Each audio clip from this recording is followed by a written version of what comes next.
jazz. I mean, again, the word is so goner now. Jazzercise. There's every jazz thing imaginable. What? Yes, yeah. I do like I do the in the chair exercises for the older folks. Well, hello there. This is going to be episode, I believe, 25. I can't believe that it is already up to 25, but as you can see, as we approach these latter numbers, I have less and less of a band. They all quit. Not really. I just decided that because we're doing this, I used to play a lot of solo guitar, so I take the opportunity on one of these to do a little solo guitar exposition of some standards. And for a while in my career, I did probably almost exclusively solo guitar. So the biggest influence in jazz, of course, is probably Joe Pass, and since him, many other players involved themselves with the solo instrument. But at any rate, that being said, I am going to start off. Oh, and I will say for historical significance, this particular instrument was my father's instrument. And he was quite the swing era jazz guitar player. So it's 1948. It's a very unordinary Gibson L7 that Denny Rowan here in town put a cutaway in and did some other fabrications to it, or refabricating to the instrument to make it a little bit more modern playing. It doesn't quite play as easy as the up-to-date guitars, but it sounds great, and I think you'll agree. This is Have You Met Miss Jones by Richard Rodgers.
in Love Too Easily by Julie Stein.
Monkey. Hey. What are you doing? This is Cliff Burwell's Sweet Lorraine.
one of the things you may have noticed is that we're putting a little bit more B-roll in, you know, what they call, it's the extra shots of like the cat.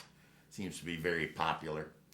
And another thought that came through from the higher ups was maybe we'll include a little bit of color or educational aspects of jazz music. And in this case, because I've been playing solo guitar, I'll talk a little bit about the instrument. The instrument, unlike a piano, has many more, let's just put it this way, it has many more possibilities. The fact that there's the same note exists in different parts of the instrument, and you have to make these sort of lightning choices as to what position you're going to be in order to get, say, that note.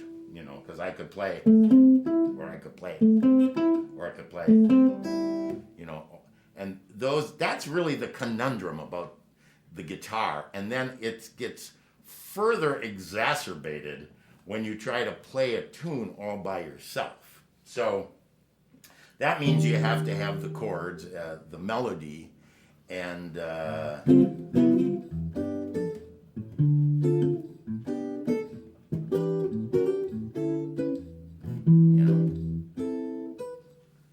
that little bit of harmony, a little bit of bass. It's not a real low bass, but it's a bass nonetheless. And the idea is to keep track of all that. And again, you don't really have two hands to do one, unless you're Stanley Jordan, God bless him. And also, I hope he fries in hell. He made playing the guitar look way too impossible. But I played a little bit more of a standard way, finger style, with striking the string with my right hand and finding the note with my left hand. So, but it is interesting when you say to a guitar player, "Hey, why don't you play something?" And they're all by themselves. You know, they don't have a band, so they don't have somebody playing rhythm, and they don't have a drummer, and they don't have a bass player. It's really few and far between when you consider that almost everybody in the world plays the guitar in some form or another. But to be able to, again, sit down and at least come up with a pretty good version of a particular tune. So, of course, my models have always been guys like, I think I mentioned prior to this, Joe Pass, the George Van Eps, Ted Green. In the more modern times, of course, people like Tuck Andrus, and I mentioned Stanley Jordan. Again, he's got a completely unique style of how he goes about playing the solo guitar. But we all kind of find our way to it, I think, as jazz guitar players. One of the things we want to be able to do, and really should be able to do, is sit down and play a tune. So that's why I did today, just to kind of keep myself attacking the solo instrument, and once again realizing just how difficult it really is. So I hope you enjoy this episode, and I hope you enjoy this little talk about solo guitar. Give it a try. If you have never tried it, give it a shot. It's not as easy as it might seem. Are you crying? I have to go. I gotta get out of here. This is Sonny Rollins' Erogen.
Well,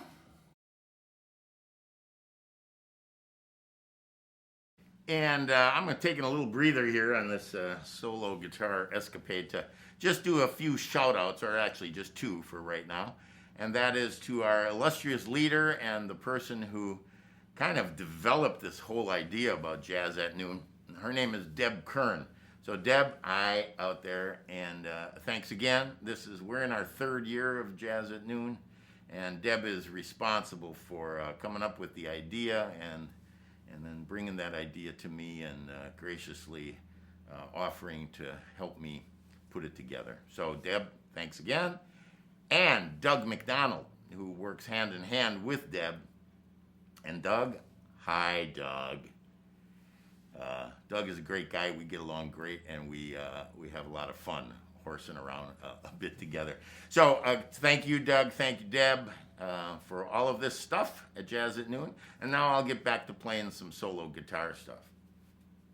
I'm going to do a tune that was written by Carl Fischer.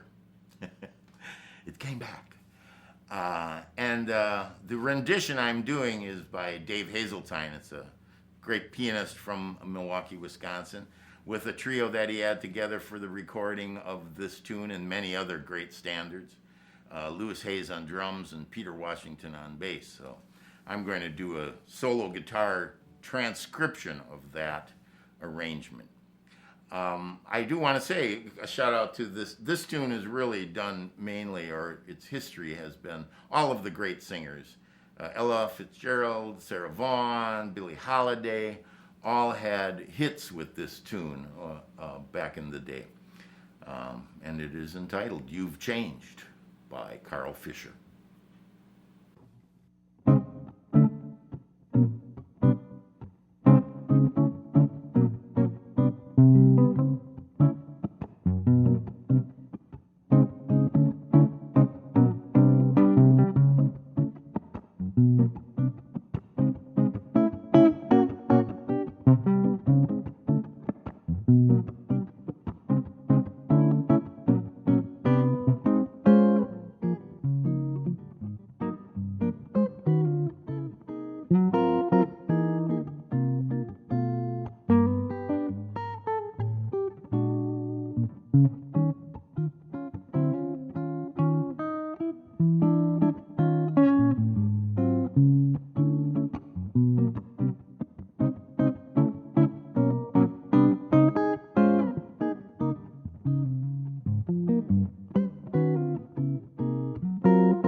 I do fix things.